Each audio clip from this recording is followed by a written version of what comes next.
Wabarakatuh. Innal hamdalillah wa inna syukra lillah wa inna tsanaa'a kullahu lillah. Wassalatu wassalamu ala asyrafil anbiya'i wal mursalin wa ala alihi wa ashabihi ajmain. Para jamaah kaum muslimin dan muslimat yang mulia, alhamdulillah malam ini sebagaimana biasa kita dapat beribadah, mendekatkan diri kita kepada Allah Subhanahu wa taala. Dan kita lanjut dengan menggunakan kesempatan kita membaca, mempelajari ayat-ayat Allah Subhanahu wa taala.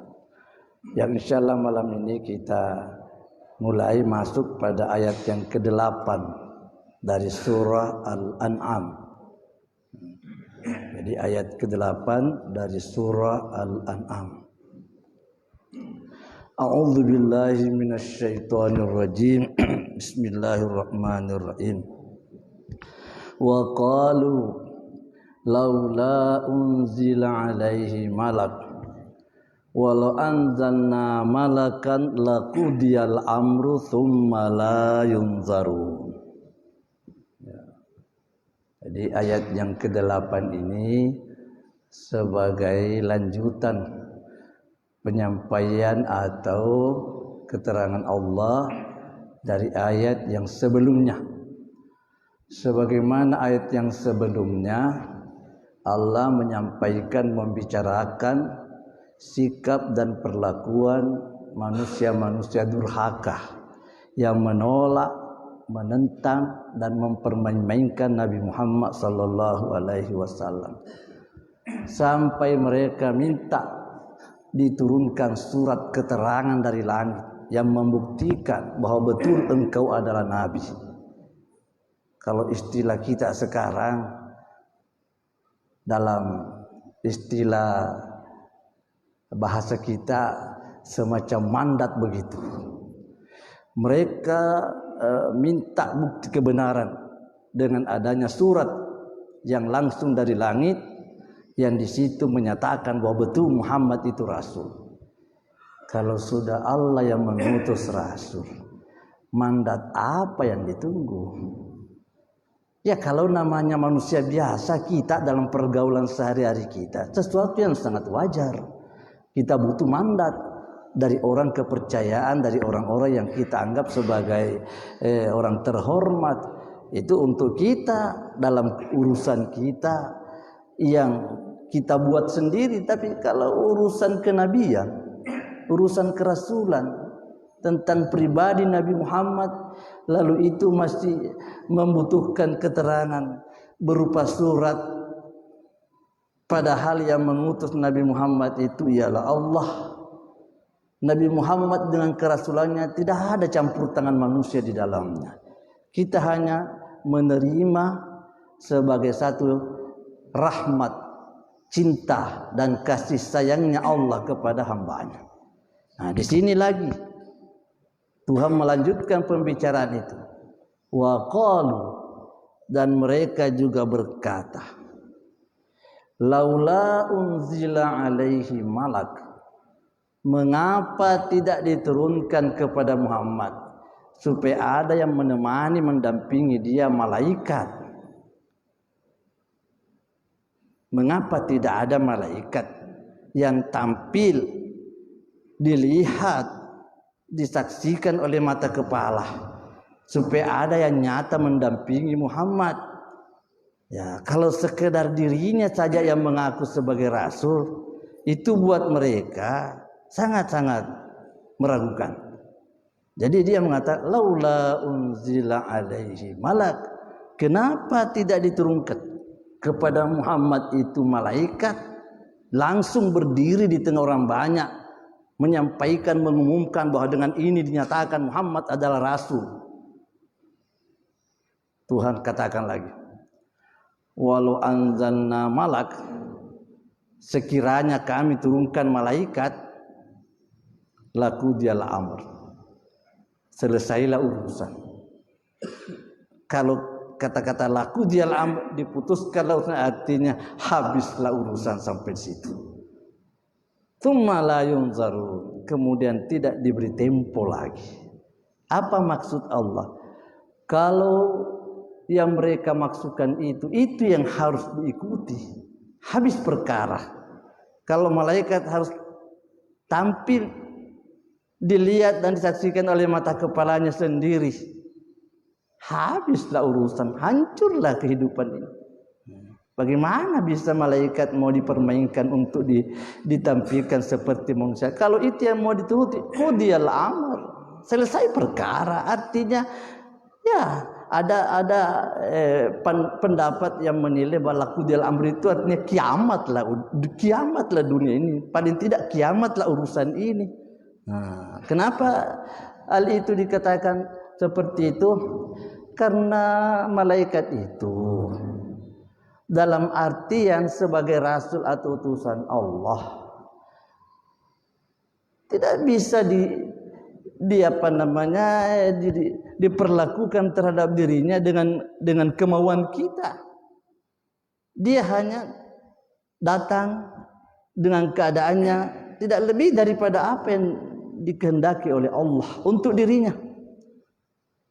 Kalau kedatangan malaikat yang dimaksud untuk mendatangkan keputusan, bahaya itu. Bagaimana kalau terjadi seperti di masa Nabi Ibrahim alaihissalam? Datanglah malaikat kepada Nabi Ibrahim saja, Nabi Ibrahim saja menggigil dalam keadaan sangat gemetar melihat itu. Bagaimana ini malaikat itu? Ketika malaikat Jibril melihat Nabi Ibrahim itu dalam keadaan ketakutan, lalu Jibril memperkenalkan diri, saya malaikat, saya Jibril. Saya singgah di sini untuk menyampaikan berita kepadamu sebagai berita gembira untukmu Ibrahim, bahwa istrimu Sarah akan melahirkan anak nanti yang bernama Ishak. Nah, sekedar saya singgah Ibrahim. Perjalanan saya selanjutnya Ibrahim, saya akan menuju ke negeri Sodom, negeri tempatnya Nabi Lut. Nabi Lut itu kemanakan daripada Nabi Ibrahim itu sendiri. Katanya malaikat, saya akan sudah saatnya mereka. Sudah begitu jahat perlakuan mereka sampai mereka menyalurkan nafsu syahwatnya kepada sejenisnya. Saya angkat negeri itu. Akhirnya betullah dalam sejarah sampai di sana negeri di mana Nabi Lut datang. Akhirnya datang ketakutan pula Nabi Lut. Malaikat perkenalkan ini, saya datang membawa perintah Allah bahwa negerimu ini Lut akan diangkat ke udara, di atas baru tungging balik kemudian dirontokkan turun. Nah, sekarang Lut hengkang malam, istilahnya orang hengkang tengah malam, artinya tinggalkan tempat. Sebab sebentar di negeri ini Lut akan diangkat oleh Allah menjelang subuh. Jadi bukankah waktu subuh sudah dekat? Wah, kemudian dipesan-pesan Nabi Lut oleh Allah, oleh malaikat. Sebentar, kalau kamu keluar dari kampung ini, jangan ada yang menoleh. Jangan, karena tidak ada jantung manusia yang bisa tahan melihat peristiwa. Negeri ini, kampung ini akan diangkat ke udara, ke langit, kemudian di atas ditungging balik, kemudian dirontokkan turun. Itu yang menimpa umat kaum Nabi Lut. Habis perkara. Nah, itu semua begitu perlakuan orang kafir terhadap Nabi. Mau melihat mana itu malaikat? Padahal Jibril sendiri berapa kali Jibril dengan Nabi Muhammad sejak di Mekah sampai di Madinah. Dalam sejarah yang sangat jelas, cuma 2 kali itu Nabi Muhammad melihat dirinya Jibril itu jasadnya langsung dengan aslinya. Cuma 2 kali Jibril itu memperlihatkan dirinya kepada Nabi Muhammad dalam bentuk yang asli. Aslinya dia perlihatkan diri. Karena Jibril, malaikat ketika datang itu sesuai yang dia kehendaki. Kadang datang kepada Nabi dengan bentuk menyerupai diri sebagai seorang lelaki. Kadang datang kepada Nabi yang dulu dengan bentuk menyerupai dirinya sebagai anak muda yang ganteng. Nah, banyak cerita seperti itu dalam hadis. Nah, kalau Nabi 2 kali melihat Nabi Jibril itu aslinya datang. Pertama, ketika Nabi di Gua Hira menerima surah Al-Alaq, Iqra itu Jibril datang menemui Nabi, memperlihatkan dirinya, bentuknya secara asli, dan menurut keterangan Nabi, kepalanya saya lihat sampai ke atas, sampai ke langit. Badannya, bodinya memenuhi seluruh alam yang ada di sekitarku. Sehingga Nabi dalam keadaan sangat kedinginan, menggigil Nabi. Nanti setelah Jibril itu hendak memeluk Nabi, dikempeskan dirinya. Kempeskan dirinya sehingga dia dapat memeluk Nabi, kemudian mengibarkan kalimat, menyampaikan kepada Nabi, Iqra bismi rabbikal ladzi khalaq. Nah, panjang cerita itu. Kita bicara dulu dengan peristiwa yang ada ini. Bahwa orang kafir di masa Nabi mendesak Nabi, kenapa tidak ada malaikat yang mendampingi kamu Muhammad? Nah, kalau bicara tentang Nabi Muhammad, sesungguhnya dasar Nabi dengan orang-orang Quraisy, orang kafir, orang Mekah itu, orang Arab itu, sesungguhnya dia percaya Muhammad itu memang orang yang selama ini diberi gelaran kehormatan, itu Al-Amin, orang yang sangat dipercaya. Orang kan kalau bicara tentang Nabi Muhammad, tidak ada yang meragukan pribadinya Nabi. Semua manusia di Arab tidak menemukan sedikit pun kebohongan dari Nabi Muhammad. Sejak dikenal, sejak dia lahir sampai di saat beliau menjadi Rasul. Tapi setelah Nabi bicara dengan Al-Quran, bicara tentang malaikat, waduh, terlalu berat diterima oleh akal, pikiran, perasaan. Bicara dengan malaikat bagaimana ini? Nah, kalau kita bicara dengan malaikat ini kan urusan iman. Kalau kita bicara malaikat itu bukan urusan filsafat. Kalau urusan filsafat itu selalu memang berbicara dengan hal-hal yang aneh-aneh, yang memang tidak bisa dilihat secara nyata. Tapi kalau kita bicara dengan malaikat, bagaimana kita bicara malaikat lalu kita mau melihat malaikat itu langsung? Kalau tidak dengan iman susah kita bicara. Nah, jadi Allah mengatakan dia maunya begitu. Ya, mendesak Nabi. Tuhan bilang, "Lau anzalna malakan," kalau malaikat yang saya mau datangkan, laqudial amr, habis perkara sudah. Hancur mereka semua itu. Jibril saja sudah disampaikan. Nabi itu didatangi oleh Jibril cuma 2 kali dalam bentuk asli. Yang pertama tadi ialah ketika Nabi di Gua Hira menerima surah Al-Alaq itu. Yang kedua ialah ketika Nabi Mi'raj. Itu di Sidratil Muntaha, Sidrah Muntaha. Sidratul Muntaha itu artinya batas teratas. Sidratul Muntaha itu tempat yang tidak ada atas di atasnya, tidak ada lagi atas di atas. Nah, habis bicara atas, tidak ada atas lagi. Itu namanya muntaha, tempat batas. Tidak ada di atas lagi. Di situ Nabi melihat Jibril dengan bentuknya yang asli pula. Nah, yang selain daripada itu, Jibril memperlihatkan diri kepada Nabi dengan bentuk yang bermacam-macam. Pernah Nabi Jibril datang dengan memakai pakaian yang berwarna putih sangat bening. Dia datang di tengah-tengah kerumunan para sahabat kepada Nabi. Tiba-tiba dia datang sebagai seorang lelaki dengan berpakaian yang sangat bersih.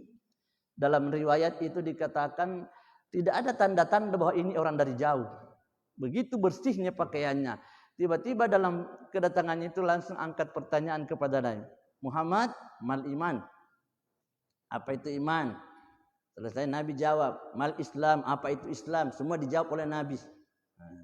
Pertanyaan, tanya Nabi, apa itu Islam? Apa itu iman? Semua dijawab oleh Nabi.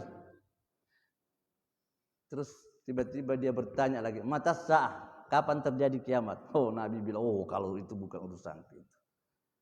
Akhirnya Nabi dengan sangat merendah diri, mal mas'ulu bi'alama minas sa'id. Tiadalah orang yang ditanya lebih pintar daripada orang yang bertanya. Lebih pintar daripada saya. Nah, tapi kata Nabi, kalau untuk bicara tentang tanda-tanda dekatnya hari kiamat, boleh saya bicara. Nah, ini Nabi bicara.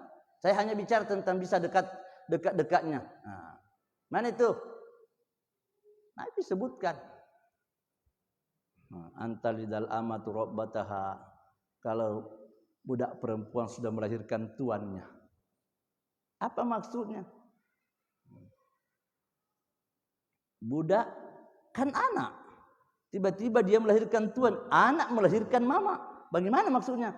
Dipahami oleh para ulama berkata, kalau anak sudah mengkomando, memerintah, menyetir orang tuanya, itu ciri-cirinya itu. Kalau orang tua sudah dipermainkan oleh anak kandungnya, seolah-olah dia yang melahirkan, dia melahirkan tuannya, kan mama itu tuan, orang tua itu tuan. Jadi kalau seolah-olah dia yang melahirkan, sudah kiamat.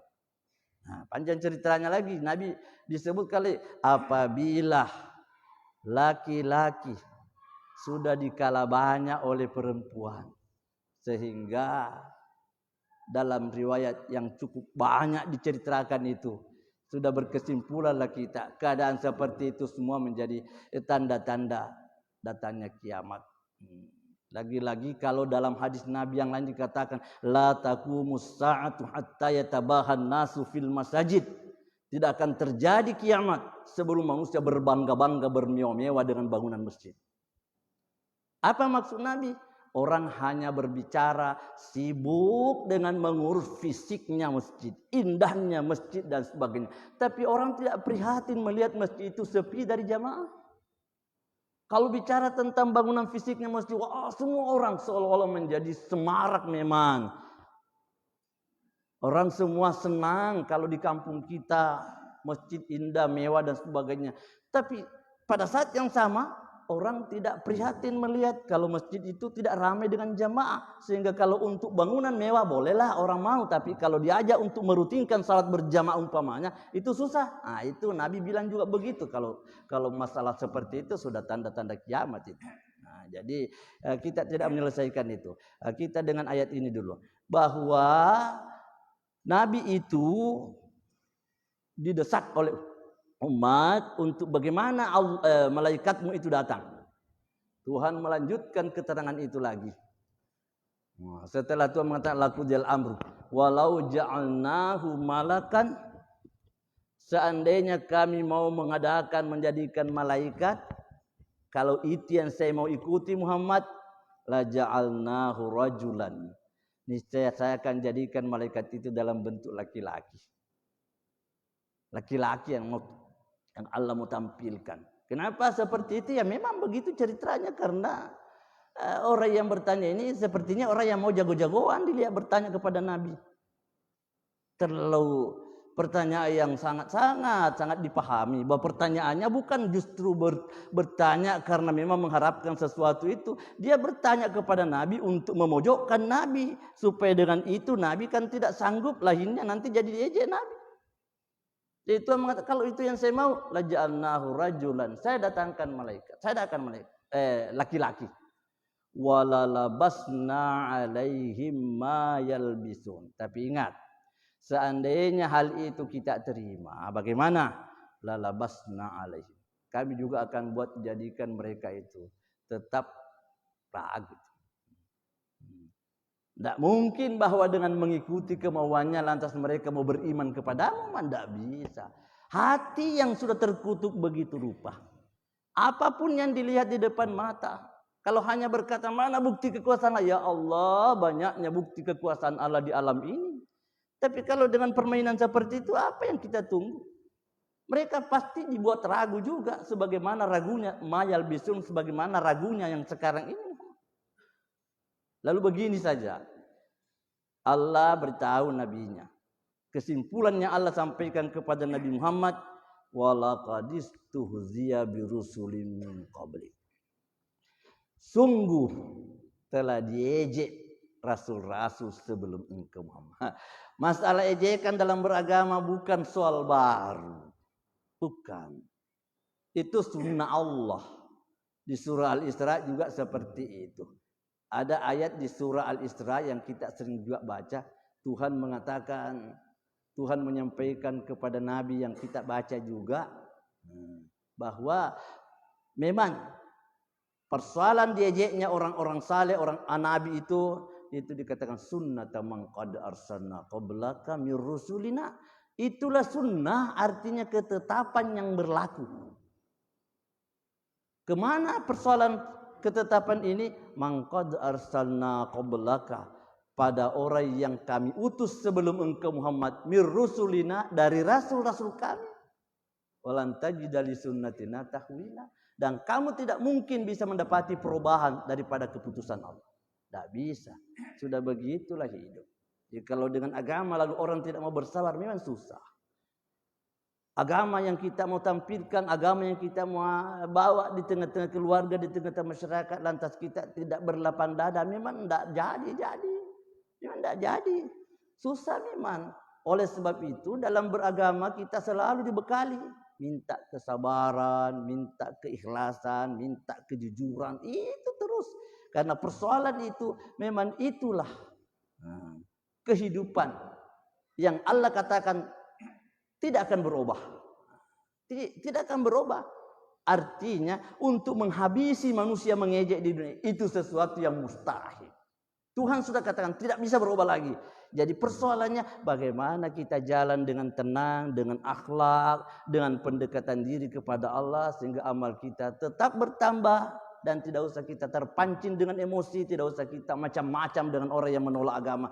Cukuplah kita serahkan diri kepada Allah. Adapun masalah perang itu lain ceritanya. Itu tidak bisa secara enak begitu lantas orang mau perang-perang begitu saja. Tidak seperti itu Islam. Tapi dalam keseharian kita bertemu dengan ejekan, bertemu dengan sorotan. Allah katakan, walaqadistuhziya birusulin min qablik. Sungguh diejek rasul-rasul sebelum engkau Muhammad. Setelah diejek bagaimana? Fahaqa billadzina sakhiru minhum ma kanu yaksun. Lalu turunlah menimpa pada orang yang mengejek itu apa yang mereka lakukan. Artinya dalam ejekan itulah Allah membuktikan pembelaannya, penolongnya kepada Nabi. Jadi tidak habis ejekan kepada Nabi sampai mati Nabi. Tidak habis orang yang mau menghina agama. Tapi sampai mati Nabi tidak pernah pula bisa dipermainkan oleh orang yang kafir. Sampai mati juga Nabi tidak pernah mundur. Sampai mati juga Nabi tidak pernah dipengaruhi. Ada persoalannya mengejek dan sebagainya. Memang sudah itu. Persoalan perjuangan agama memang tidak jarang sekali kalau bicara tentang agama dengan mengikuti Nabi Muhammad. Jarang sekali orang berbicara dengan menjanjikan kesenangan dan sebagainya. Tetapi kan itu jalannya Rasul, maka jadi indah. Enak bagi orang kalau ikut kepada Rasul. Tapi Allah berkata, haqa billadzina sakhiru minhum ma kanu bihi yastahzi'un. Menimpa, turun mengenai, itu namanya haqa. Turunlah balasan Allah mengenai atau menimpa ejekan orang yang pernah mengejek atas perbuatannya kepada Nabi. Terlihatlah kepada Nabi yang diejek apa yang terjadi. Tinggal kita buka sejarah. Nabi Nuh diejek. Luar biasa. Di puncak ejekan dan pada saatnya yang sudah dikehendaki oleh Allah, sudah. Apa yang menimpa umatnya Nabi Nuh sudah terbaca dengan jelas. Tidak ada manusia yang bisa mengingkari sejarah. Manusia siapapun di dunia kalau dia jujur dengan akhlaknya, jujur dengan akal pikirannya, semua mengakui bahwa dunia ini pernah tenggelam. Pernah ditenggelamkan oleh Allah akibat daripada ejekan orang yang mengejek Nabi. Siapa yang pernah mengejek? Semua pernah dihukum oleh Allah.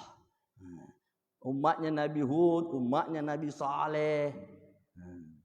Semua kan terbaca semua dalam sejarah. Sisa kita bagaimana membaca itu semua, kita telaah, kita renungi, lalu kemudian kita insaf bahwa bahaya ini kalau kita mau bermain-main dengan agama Allah Subhanahu wa taala.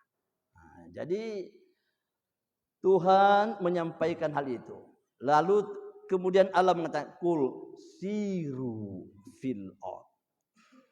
Nabi disuruh oleh Allah, katakan Muhammad, siru fil ard. Berjalan-jalanlah engkau di muka bumi. Apa maksudnya? Rekreasilah engkau. Pergilah engkau di atas bumi. Jalan-jalan kamu ke bumi ini. Lihat-lihat. Allah suruh kita banyak keluar, banyak berjalan. Dalam perjalanan itu kita lihat, kadang kita tadabbur alam, melihat, memperhatikan, merendungkan keindahan alam, memperhalus hati. Terus di ayat ini mengatakan, jalan-jalan kamu di bumi ini, fanzuru kaifa kana aqibatul mukadzibin. Lalu perhatikanlah bagaimana akibatnya orang-orang yang pernah mendustakan agama Allah. Jalan dan baca. Negeri-negeri yang pernah dijungkir balikkan oleh Allah. Tempat-tempat yang pernah dibinasakan oleh Allah. Allah suruh kita datang kuliah ini. Kita disuruh oleh Allah, saksikan dengan mata kepala supaya hati terbuka. Karena yang banyak buta menurut Al-Quran itu bukan mata kepala. Ada ayat mengatakan, la ta'mal absar, bukan mata kepala yang banyak buta. Walakin tapi ta'mal qulubul lati fi sudur. Buta hati yang ada di dalam rongga dada. Itu hati yang banyak buta, bukan mata. Kita duduk ratusan ribuan, untung kalau ada satu yang buta matanya. Tapi yang paling banyak buta itu ialah hati yang tidak mencerna, yang tidak menerima dan tidak bisa memahami keterangan agama Allah itu. Itulah yang Allah kata siru fil ard. Jalan-jalan di atas bumi. Kita disuruh jangan tinggal nongkrong di rumah. Jalan, keluar, tinggalkan rumahmu, tinggalkan kampungmu, datang kau lihat negeri-negeri. Khusus untuk orang Arab yang ditempati Nabi berdakwah itu, tempatnya Nabi itu berjuang. Memang di sekitarnya banyak sekali negeri-negeri yang pernah dibinasakan oleh Allah. Orang di kalangan mereka dari orang Arab banyak pergi berniaga di luar negeri istilahnya. Mereka melewati itu kampung-kampung yang pernah dibinasakan oleh Allah. Siru fil ard, jalan-jalan. Lihat semua, mana orang yang pernah takut. Fir'aun yang pernah bukan saja menolak kebenaran dalam arti menentang Nabi, bahkan sampai menyatakan diri sebagai Tuhan yang harus disembah. Jalan lihat. Bagaimana mereka? Bukti sejarah. Masih dilihat sesuai dengan janji Allah. Jasadnya Fir'aun saya akan selamatkan untuk jadi saksi manusia di dunia. Untuk dilihat orang bahwa inilah orang yang pernah memuncak ketakburannya. Lihat, jalan-jalan kalau ada rezeki jalan-jalan ke Mesir. Lihat di sana masih ada tubuhnya Fir'aun. Masih ada tubuhnya Fir'aun. Sengaja Allah selamatkan fisiknya, tubuhnya itu karena Allah mau jadikan bukti bahwa ini orang yang sehebat ini tuh. Tak berdaya juga dengan hukuman Allah. Itulah yang Allah katakan, fanzuru, lihatlah, perhatikanlah apa yang kita mau baca, apa yang kita mau perhatikan. Kaifa kana aqibatul mukadzibin. Bagaimana akibatnya? Akibat itu juga dalam bahasa kita akibat. Orang Bugis bilang adimunrinna. Magaro adimunrinna. Bagaimana akibat setelah orang itu mendustakan nabi-nabi Allah. Baru kemudian kita diajak lagi oleh Allah untuk menggunakan akal pikiran kita dengan sangat-sangat mendasar. Tuhan bertanya, "Kul," katakan lagi Muhammad, "liman ma fis samawati wal ard." Untuk siapakah, kepunyaan siapakah yang ada di langit dan yang ada di bumi ini? Jujurlah wahai manusia. Siapa yang kita mau tunjuk? Mau tunjuk nenek, paling orang bilang kita sudah gila ini. Siapapun manusia, kalau berani berkata yang ada di langit, yang ada di bumi itu miliknya nenekku, kan tidak ada. Akal pikiran yang sehat tidak terima yang seperti itu. Jadi Tuhan menjawab setelah Allah bertanya, liman ma fis samawati wal. Kepunyaan siapakah yang ada di langit dan di bumi? Berapa banyaknya? Siapa yang tahu kecuali Allah? Jawabnya, kulillah. Katakan saja, itu milik Allah. Yang ada di langit, yang ada di bumi, itu semua milik Allah. Kita manusia ini yang mencoba untuk menjelajah itu semua. Kita bisa lihat untuk mengetahui rahasia-rahasia ciptaan Allah, sehingga taruhlah kita mau belajar ilmu alam, mau belajar bagaimana alam besar ini, ya belajar kita.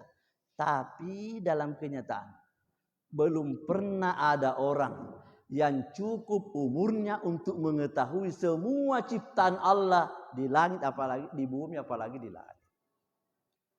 Orang belajar, ayolah dengan kemampuan ilmu dan teknologi kita coba menjelajah ke angkasa. Boleh, tidak dilarang. Pelajari 1, 2, 3, belum. Tidak ada apa-apanya. 1/1000 daripada penelitian kita belum cukup. Habis jatah umur, pulang ke dunia, masa tua habis, datang generasi baru, berganti lagi, itu lagi yang sekolah, itu lagi yang belajar. Telusuri, belum juga tidak ada orang yang cukup umurnya untuk mengetahui bagaimana rahasia langit itu. Tidak pernah ada orang yang karena dia sekolah, lantas dia tahu semua tuntas, tidak ada. Karena memang segalanya itu milik Allah, kekuasaan, dan kita hanya disuruh percaya bahwa Allah itu maha berkuasa. Yang kedua, kalau diperhatikan semua makhluk yang ada di langit dan yang ada di bumi, Allah katakan, kulillah kataba ala nafsihi rahmah. Katakan, Allah itu telah menetapkan pada dirinya. Itu kataba itu artinya telah mewajibkan, telah mengharuskan. Itu Allah bilang. Allah itu telah mewajibkan, artinya telah menetapkan. Allah sudah pastikan pada dirinya ar-rahmah. Memberi rahmat. Maksudnya bagaimana? Kalau kita mau insaf dengan melihat, memperhatikan semua yang ada di alam ini, dari benda yang terkecil, dari makhluk yang terkecil, dari tungau yang kecil, dari semut yang kecil, sampai kepada yang terbesar. Di sana terbaca sekali, Allah itu Ar-Rahmah. Allah pemberi rahmat. Dilihat dari semua makhluk yang menempati langit atau yang menghuni bumi, semua hidup dengan rahmat Allah. Kalau dilihat dari segala kebutuhan yang ada, dari semut sampai kepada gajah, kita makhluk manusia apalagi, dilihat dari sekian banyaknya kebutuhan hidup kita dan semua dapat terpenuhi. Betul sekali, Allah itu pemberi rahmat.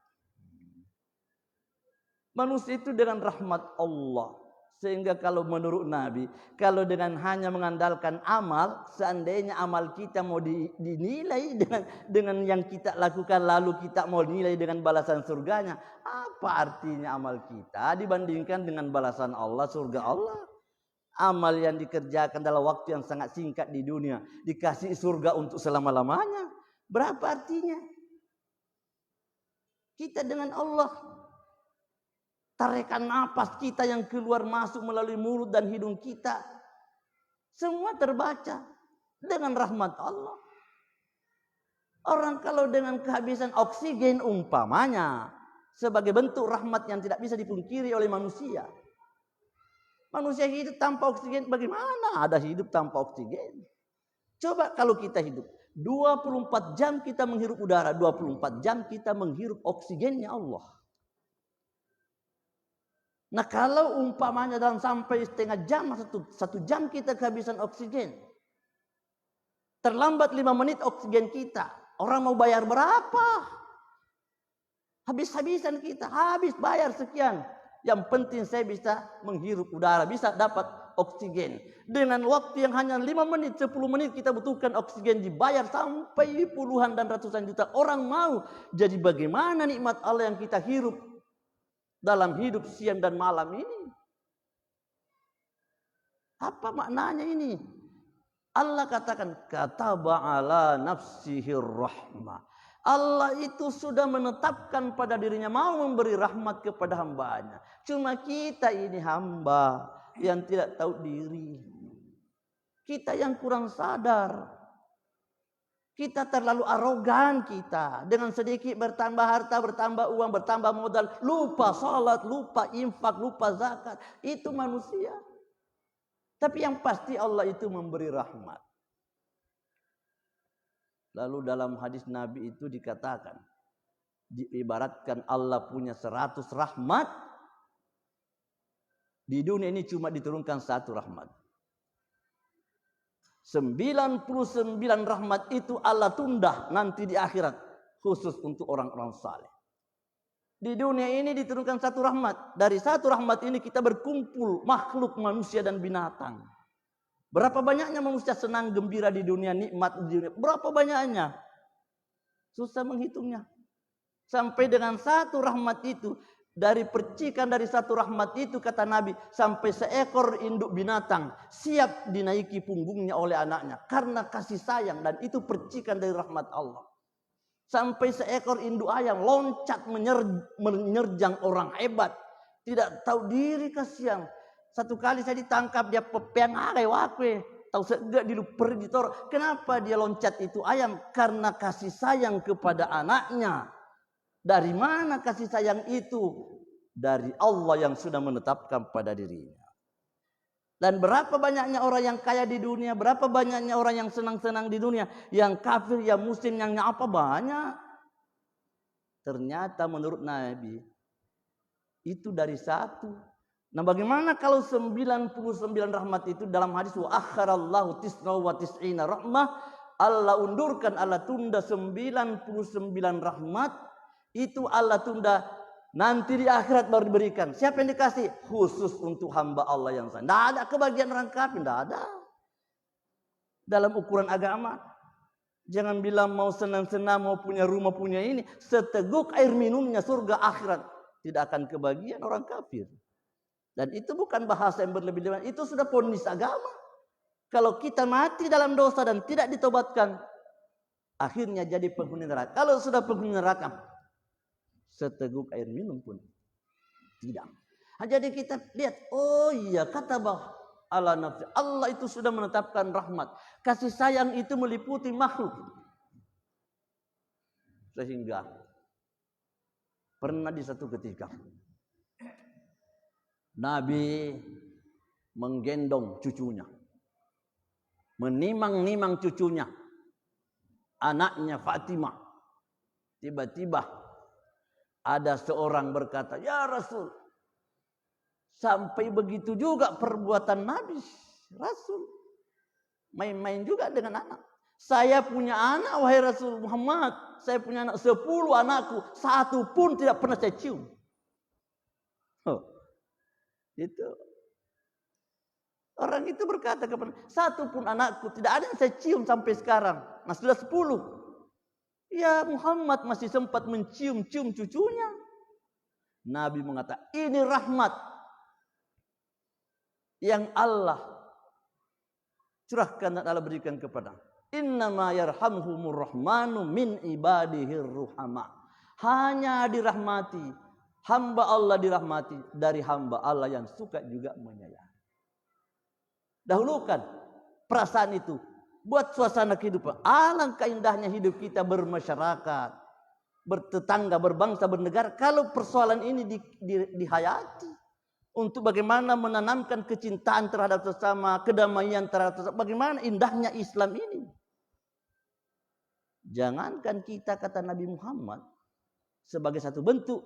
Contoh, Nabi menyampaikan dalam salah satu keterangannya. Dulu, kata Nabi, pernah ada seorang Nabi. Nabi tidak sebut juga namanya. Tapi kalau Nabi berkata begitu, Nabi-Nabi dulu. Nabi-Nabi yang ada di masa di kalangan Bani Israel itu pada umumnya begitu ceritanya. Nabi-Nabi. Karena memang Nabi-Nabi ratusan. Banyak sekali Nabi. Memang Tuhan berkata di dalam Al-Quran, sebahagian saja saya kisahkan kepadamu. Minhum man kasasna alaika, minhum malam naksus alaika. Sebahagian saya kisahkan dan sebahagian saya tidak kisahkan. Tapi jadi kalau Nabi ceritakan tentu juga dengan ilham dari Allah melalui malaikat Allah. Akhirnya Nabi cerita begini ya, perlu kau pahami. Pernah dahulu ada seorang Nabi Allah yang digigit semut. Sehingga perasaan manusia biasa, tentukan Nabi juga itu manusia biasa. Akhirnya digigit, lalu diambil api, dibakar sarang semut itu. Dibakar. Setelah dibakar sarang semut itu, Allah memberikan wahyu kepada Nabi itu. Nabi, engkau sekarang telah membakar sarang semut itu dalam keadaan dia adalah umat yang lagi bertasbih kepada Allah Subhanahu wa taala. Kau bakar sarang semut itu dalam keadaannya dia bertasbih kepada Allah. Apa maksudnya? Itu satu contoh. Nabi diberi wahyu oleh Allah, ditegur oleh Allah. Kenapa kau seenaknya membakar? Maka Nabi Muhammad mengajarkan kepada kita. Sebagai umat yang beriman, orang yang mengikuti Nabi Muhammad, Nabi itu mengatakan, jangan kita menghukum dalam arti menyiksa dengan menggunakan api. Karena menyiksa menggunakan api itu hanya haknya Allah Subhanahu wa taala. Begitu agama kita. Kalau dengan arti umpamanya ikan, kan kita bakar lompat-lompat mati. Nah, itu bukan menyiksa namanya. Kita tidak bisa makan kalau tidak mati dia. Tapi menghukum dalam arti menyiksa dengan menggunakan api. Itu sangat diingatkan oleh Nabi. Jangan umatku lakukan seperti itu. Jangan kita lakukan seperti itu. Nah, artinya sudahlah begitu. Karena persoalan api itu persoalan Allah dengan makhluknya yang durhaka. Nanti Allah yang gunakan. Artinya kita bisalah. Nanti orang bertanya lagi, bagaimana kalau kita mau ambil madu? Dengan menggunakan asap. Itu tidak menyiksa, itu tidak menghukum, itu tidak membunuh. Hanya minta pindah mau ke ambil madu. Jangan terlalu jauh dibawa, nanti orang salah paham. Nanti kita tidak jadi minum madu lagi. Orang bilang nanti kalau begitu tidak boleh mengusir madu dari sarangnya. Karena kita menggunakan asap. Ya, harus dipahami. Menyiksa dalam arti yang memang seperti yang jujur kita paham. Menyiksa, membunuh dengan segala kekejaman itu dilarang oleh agama kita. Nah, itu dilarang. Nah, jadi kata ba'ala nafsihir rahmah. Allah itu sudah menetapkan pada dirinya akan memberi rahmat. Terus pernyataan Allah lagi. La yajma'annakum ila yaumil qiyamah. Pasti Allah itu akan mengumpulkan kamu di akhir. Di sini dalam susunan kalimat ada kata la yaje. Dalam ilmu bahasa Arab, la yang begini modelnya ini la yang memberikan arti penekanan sungguh. Itu jadi la yajma'anaka, sungguh Allah akan kumpulkan. Tak main-main Allah bilang, saya mau kumpulkan manusia di akhirat. Betul-betul Allah. Itu kalau diikuti dengan istilah seluk-beluk bahasa Al-Quran. Sungguh dia la yajma'annakum ila yaumil qiyamah. Sungguh Allah, pasti Allah akan mengumpulkan kamu pada hari kiamat. Perkumpulan atau dikumpulnya kamu di akhirat la raiba fihi. Tidak ada keraguan. Maksudnya apa? Jangan sampai ada kesan di dalam hati. Apa mungkin Allah mau kumpulkan kita yang begini banyak? Bagaimana orang mau dikumpulkan, mau dihidupkan kembali? Ada jawaban Allah di surah yang lain mengatakan, kejadianmu, kebangkitanmu di akhirat itu seperti dengan menyetir satu jiwa. Apa susahnya saya? Kalau mau diukur Allah dengan kekuatan kemampuan manusia memang susah. Tapi kalau kita jujur dengan keimanan kita, apa yang susah bagi Allah? Apa kekurangannya Allah? Dia disembah bukan untuk dibesar-besarkan. Tetaplah Allah besar. Biar kita mau jadi kafir semua, Allah tetap Tuhan. Seperti kalau kita menyembah Allah, biar bagaimana kita menyembah Allah itu tetap Allah sudah sempurna. Tidak mungkin karena kita menyembah sehingga dia bertambah besar. Sama kalau kita durhaka lantas kita berkata Allah itu menjadi berkecil hatikah, Allah itu menurun merosot kerajaannya karena kita tidak mau menyembah. Allah kata, jangan bayangkan seperti itu. Kita disuruh melakukan tugas karena kita dicintai untuk diberikan balasan. Kalau tidak mau Allah bilang, ya sudah. Tunggu akhirat. La yajma'annakum ila yaumil qiyamah. alladzina khasiru anfusahum fahum la yu'minun. Orang yang merugikan diri mereka itu, maka mereka adalah orang yang tidak beriman. Apa maksudnya? Kalau kita tidak percaya, yang rugi siapa? Kita yang rugi. Kita rugikan diri kita sendiri. Allah kasih keterangan, tidak siap, tidak kita terima. Allah janjikan surga, kita tidak bersemangat, tidak cinta, tidak rindu kita dengan surga. Allah ancam kita dengan neraka, kita tidak timbul rasa takut. Seolah-olah kita berjalan persis menurut keterangan agama, kita hanya dikendalikan oleh hawa nafsu kita. Jadi Tuhan mengatakan alladzina khasiru anfusahum fahum la yu'minun. Orang yang merugikan diri mereka, maka mereka itu tidak beriman. Jadi sudah pastilah itu menjadilah bimbingan, menjadilah petunjuk untuk kita yang membaca-baca Al-Quran. Seperti itulah bentuknya kita diajar oleh Allah. Begitulah kita di dalam membaca Al-Quran. Begitulah model gaya kita di dalam mencari ilmu agama. Tadabbur, mentadaburi, merenungkan, memahami, sehingga menjadikan hati kita menjadi bersih, aman kita dari segala ketakburan. Akhirnya kebaikanlah yang selalu menjadi rencana kerja kita di setiap saat, di bidang dan di lapangan manapun kita berada. Demikianlah kita membaca Al-Quran. Mudah-mudahan Allah ridho kepada kita. Mudah-mudahan ayat Allah yang kita baca pada kesempatan ini, insya Allah menjadikan kita bertambah dekat kepadanya, dan peluang surga kita insya Allah mudah-mudahan bisa lebih dekat. Demikian. Adanallahu wa iyyakum ajma'in. Assalamualaikum warahmatullahi wabarakatuh.